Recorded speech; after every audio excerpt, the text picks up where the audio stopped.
¿Y si te dijera que hay algo detrás de la llegada de Marc Márquez a Ducati, algo que él jamás admitirá públicamente, y que un expiloto de MotoGP acaba de revelar? No es marketing, no es suerte, no es presión de fans. Es un mérito oculto, un movimiento que cambió el tablero completo del Mundial, y que explica por qué Ducati lo eligió incluso arriesgando su propia estabilidad. Hoy te mostraré toda la verdad. La estrategia, las negociaciones secretas, el miedo de ciertos pilotos, la jugada silenciosa de Márquez que obligó a Ducati a ceder. Y la declaración bomba del expiloto que lo expuso todo. Y lo más sorprendente, esto no lo escucharás en la prensa tradicional. Quédate porque en unos minutos te voy a revelar las palabras exactas del expiloto, que describió a Márquez como un arma capaz de destruir cualquier estructura deportiva si se le subestima. Sí, así de fuerte. Y lo mejor o lo peor es que Ducati lo sabía, y aún así lo fichó. Para entender por qué este fichaje se volvió tan polémico, hay que retroceder al 2023. Marc Márquez estaba cansado de un proyecto Honda que llevaba años sin rumbo. Caídas, lesiones, motos incontrolables, su talento se estaba desperdiciando. Pero aquí está lo importante, mientras el mundo pensaba que Márquez estaba acabado, él estaba moviendo fichas. Llamadas silenciosas. Reuniones fuera del paddock. Alineación de objetivos. Y un estilo de negociación que muy pocos logran ejecutar, poner a la marca en posición de necesitarlo más a él que él a la marca. Ese fue su mérito oculto. El mérito oculto comienza a aparecer. El primer indicio surge cuando, internamente, en Ducati reconocen algo impactante. Que Marc Márquez, incluso con una moto inferior, estaba logrando tiempos que igualaban a los Ducati satélite. Esto fue como una alarma interna. Si con una Honda rota puede aproximarse, ¿qué podría hacer si se sube a nuestra mejor máquina? Ese pensamiento se extendió como virus dentro del equipo italiano. Pero había un problema, Ducati no quería romper su sistema de cantera. Ellos prefieren pilotos jóvenes, moldeables, sin ego. Márquez no es moldeable. Márquez es una fuerza de la naturaleza. La declaración bomba. Aquí aparece el protagonista externo, el expiloto que lo reveló todo. Sin pelos en la lengua dijo. Marc no fichó por Ducati por azar. Él creó las condiciones. Él forzó la situación. Marc tiene un talento que las marcas no pueden ignorar, pero también una mente fría para mover los hilos sin que lo vean. Esa frase, repetida casi en susurros en los pasillos del paddock, resume mejor que ninguna otra la manera en que muchos dentro del Mundial entienden la llegada de Márquez a Ducati. No fue una casualidad. No fue un golpe de suerte. No fue una carambola favorable del mercado. Fue un movimiento quirúrgico, calculado y sostenido en el tiempo, como los que solo están al alcance de los pilotos que no compiten únicamente en la pista, sino también fuera de ella. Marc actuó como un estratega que observa el tablero desde arriba. Primero se liberó de Honda en el momento exacto, cuando el proyecto japonés ya no le permitía ni crecer ni reconstruirse. Después eligió Gresini como base de operaciones, un lugar donde podía volver a sentirse libre, donde podía pilotar sin la carga política de una fábrica, donde podía mostrar que, pese a los años de lesiones y dudas, seguía siendo uno de los grandes depredadores del campeonato. Ese año, más que un regreso, fue una demostración. No solo de velocidad, que ya se daba por descontada, sino de adaptación, de lectura de carrera, de capacidad para empujar una moto que no estaba diseñada para él, y aún así hacerla funcionar. Cada adelantamiento, cada remontada, cada fin de semana en el que exprimía la Ducati satélite por encima de lo esperado era un mensaje cifrado, pero clarísimo, si me das la mejor moto, te doy resultados de campeón. Dentro de Ducati lo sabían. Lo veían. Lo sentían. Y aunque oficialmente nadie lo reconocía, el interés empezó mucho antes de que se firmara nada. Pero Marc no se limitó a esperar. Marc tomó la iniciativa. Marc abrió puertas, cerró otras, habló con quien debía, guardó silencio cuando convenía, y construyó un relato que hacía que su fichaje no fuera solo viable, sino inevitable. Esa es su verdadera habilidad fuera de la pista, manipular el flujo natural de los acontecimientos sin que parezca que lo está haciendo. No imponerse, sino seducir. No exigir, sino demostrar. Y cuando la oportunidad apareció, cuando la fábrica empezó a mostrar grietas en su equilibrio interno, él ya estaba preparado. Su llegada fue el resultado de un proceso milimétricamente armado, donde cada movimiento había sido pensado meses antes. Por eso, quienes conocen a Marc de cerca lo dicen sin dudar, él no llega nunca de casualidad. Llega cuando quiere, donde quiere y como quiere. Y ese es precisamente el poder que más inquieta a Ducati ahora, no solo su talento en la pista, sino la inteligencia con la que mueve los hilos fuera de ella, reorganizando el ecosistema sin necesidad de levantar la voz. Porque cuando Marc decide algo, el paddock entero tiende a desplazarse un par de centímetros en esa dirección, aunque no siempre se nota a simple vista. Esto no es opinión. Es análisis técnico. Tiempos por vuelta, consistencia, gestión de carrera, agresividad calculada. Todo eso demostró algo que Ducati no quería admitir. Necesitaban a Márquez para ganar títulos consecutivos. La estrategia silenciosa de Márquez. Márquez sabía que su valor no era solo deportivo. Era un paquete completo. Marca personal, ventas, audiencia global, presión mediática, habilidad para moldear equipos. Y aquí viene la parte oculta. Marc estudió durante meses la psicología y funcionamiento interno de Ducati. Observó cómo funcionaba cada piloto. Analizó qué tipo de piloto encajaba más con el equipo. Estudió la jerarquía, las tensiones, los roles. Y cuando vio que la estructura estaba lista para recibir una figura dominante, movió ficha. Marc Márquez y su jugada maestra. Cuando decidió ir al Gresini, no lo hizo para probar una Ducati. Lo hizo para demostrar su potencial sin comprometer la estructura oficial. Fue un mensaje silencioso. Esto es lo que puedo hacer sin recursos oficiales. Imaginen lo que haré con una moto oficial. Esa frase, que algunos aseguran haber escuchado en voz baja y otros dicen que solo flotaba implícita en el ambiente, se convirtió en una especie de mantra no escrito durante su etapa en Gresini. No hacía falta que Marc la repitiera cada fin de semana, la pista lo hacía por él. Cada adelantamiento imposible. Cada salvada que desafiaba la física. Cada podio logrado con una moto que, aunque competitiva, no era la espada afilada de fábrica. Cada domingo en el que obligaba a los ingenieros de Ducati a mirarse entre ellos como preguntándose: ¿qué haría si le diéramos la moto que realmente merece? Marc no necesitaba decirlo con palabras. Su cuerpo, su estilo y su ambición lo gritaban vuelta tras vuelta. La Ducati Satélite era, para él, una plataforma de exhibición, un lienzo donde mostraba pinceladas de lo que aún era capaz de hacer. Como si dijera: he vuelto. Y no he vuelto a medias. Porque ahí estaba el subtexto, la carga real de la frase, no era un desafío, era un recordatorio. Un recordatorio para los jefes de Ducati, para los directores deportivos, para los ingenieros que por años habían trabajado bajo una estructura estable en torno a Pecco. Marc quería que entendieran que lo que estaban viendo con la moto pequeña era solo un aperitivo. Que esa temporada no era el fin de nada, sino el prólogo de algo mucho más grande. Cada vez que terminaba por delante de motos oficiales, el mensaje ganaba volumen. Cada vez que encontraba agarre donde no lo había, o ritmo donde otros se hundían, el mensaje se hacía más incómodo.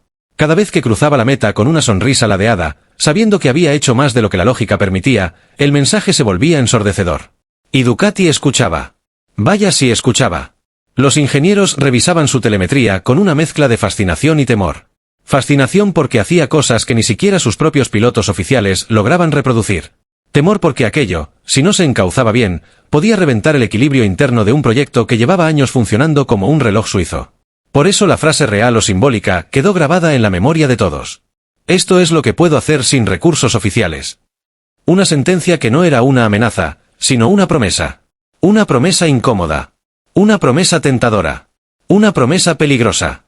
Y la segunda parte, imaginen lo que haré con una moto oficial, no era un deseo. Era un anuncio. Una advertencia de lo inevitable. Una profecía. Una declaración de intenciones tan clara como sus adelantamientos al límite, directa, certera, indiscutible. Porque todos en el paddock lo sabían, incluso quienes no querían admitirlo. Si Marc conseguía aquella moto oficial, el campeonato entero cambiaría de forma. No sería un simple ajuste en la jerarquía. No sería un pequeño temblor. Sería un terremoto. Un cambio estructural. Una reescritura completa del equilibrio competitivo de MotoGP. En un mundo donde décimas de segundo deciden títulos, darle a un depredador como Marc la herramienta perfecta era como entregar una espada a un guerrero que llevaba años peleando con un cuchillo. Todos intuían lo que sucedería. Algunos lo deseaban. Otros lo temían. Y Ducati tuvo que decidir si quería ser testigo o protagonista. Ser testigo significaba mantener la comodidad, proteger la estabilidad, seguir apostando por la fórmula que ya les había dado títulos. Un camino seguro, previsible, prudente. Ser protagonista, en cambio, implicaba riesgo, presión, turbulencias internas, pero también la posibilidad de levantar un imperio más grande del que jamás habían imaginado. Y Ducati lo entendió perfectamente. El éxito sostenido te da confianza, pero también te da un tipo muy particular de miedo, el miedo a dejar de ganar.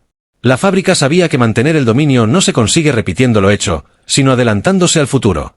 Y ese futuro, lo dijeran o no en público, tenía nombre y apellido. Por eso, cuando llegó el momento del fichaje, Ducati no negoció con él desde la autoridad, sino desde la preocupación. Preocupación por lo que podía pasar si dejaban que ese talento se escapara hacia otra fábrica. Preocupación por lo que significaba tenerlo enfrente, no a favor. Preocupación por la posibilidad de que, con otra moto oficial, fuera el quien los destronara carrera tras carrera. Fue una negociación en la que, por primera vez en años, Ducati no se sintió la parte fuerte de la mesa. No era la marca que elegía al piloto. Era la marca que no podía permitirse perderlo. En los despachos, esa sensación flotaba en el aire. No era pánico, pero sí urgencia. Una urgencia silenciosa, disfrazada de profesionalidad, que empujó a tomar decisiones más rápido de lo que la filosofía Ducati acostumbraba. Una urgencia que decía: si no es con nosotros, será contra nosotros.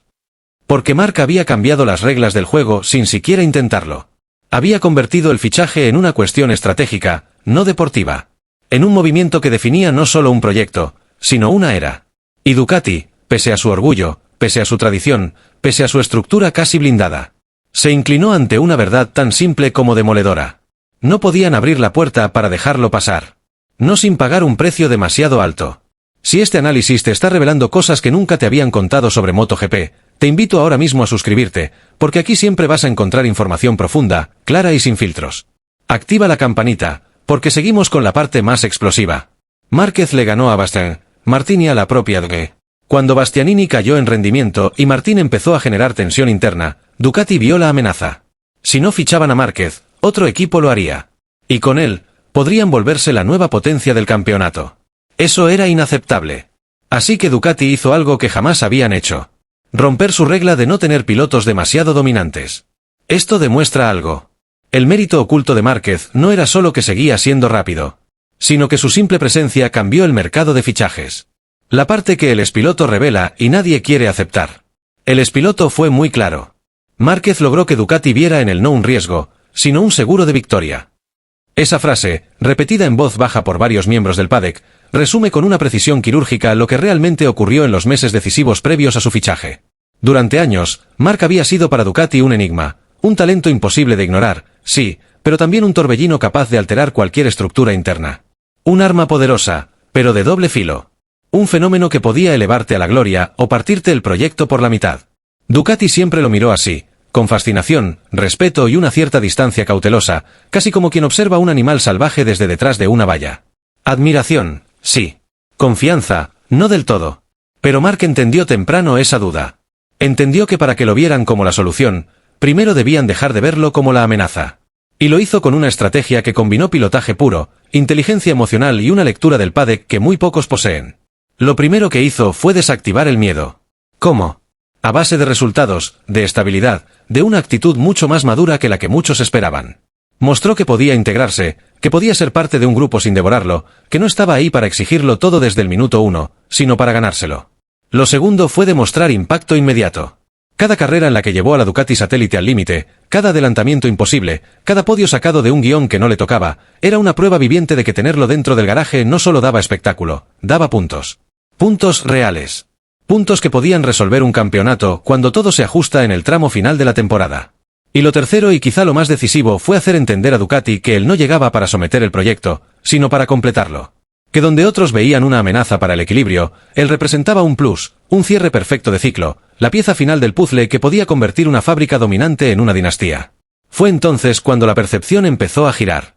Fue entonces cuando algunos ingenieros, mirando la telemetría de Marc, dijeron lo que nadie se había atrevido a verbalizar. No es un riesgo. Es la mejor garantía de que seguiremos ganando. Un seguro de victoria. Esa expresión se empezó a repetir. Primero en reuniones pequeñas. Luego entre mandos. Después, inevitablemente, en Borgo Panigale. Porque al final del día, incluso las fábricas más disciplinadas y racionales del mundo funcionan a base de impulsos muy humanos. Ambición, miedo, orgullo, deseo de seguir arriba cueste lo que cueste.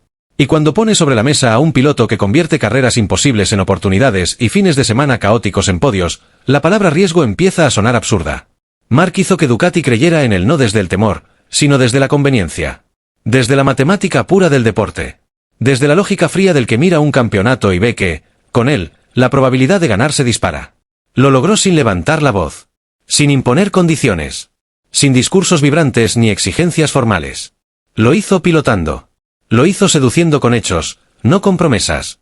Y lo hizo tan bien que Ducati, la fábrica que más recelaba de depender de un solo hombre, terminó aceptando la ironía más grande de todas. Que ese hombre precisamente el que más temían, el que más dudas generaba, el que más podía sacudir la estabilidad interna era también el único capaz de garantizarles que no dejarían de ganar. Durante años, Ducati había construido su identidad alrededor de la idea de que ningún piloto debía ser más grande que el proyecto. Un principio casi sagrado en Borgo Panigale. Nada de divinidades. Nada de modelos Honda. Nada de diseñar una moto para un estilo único. Esa era su bandera. Su orgullo. Su ADN. Pero Mark, sin pedirlo explícitamente, sin presionar en público, sin amenazas ni golpes sobre la mesa, comenzó a deshacer esa convicción desde el lugar más potente posible, la pista. Cada carrera con Gresini era una exhibición de lo que podrían llegar a ser juntos. Un espejo que le mostraba a Ducati una realidad incómoda, que el hombre que más les inquietaba era, a la vez, el que más los fortalecía. Allí nació la ironía. Allí se hizo inevitable. Allí comenzó a romperse la resistencia. Porque los ingenieros podían discutir, los directores deportivos podían debatir, los jefes de equipo podían temer por el equilibrio interno. Pero los resultados no discutían. Los resultados no opinaban.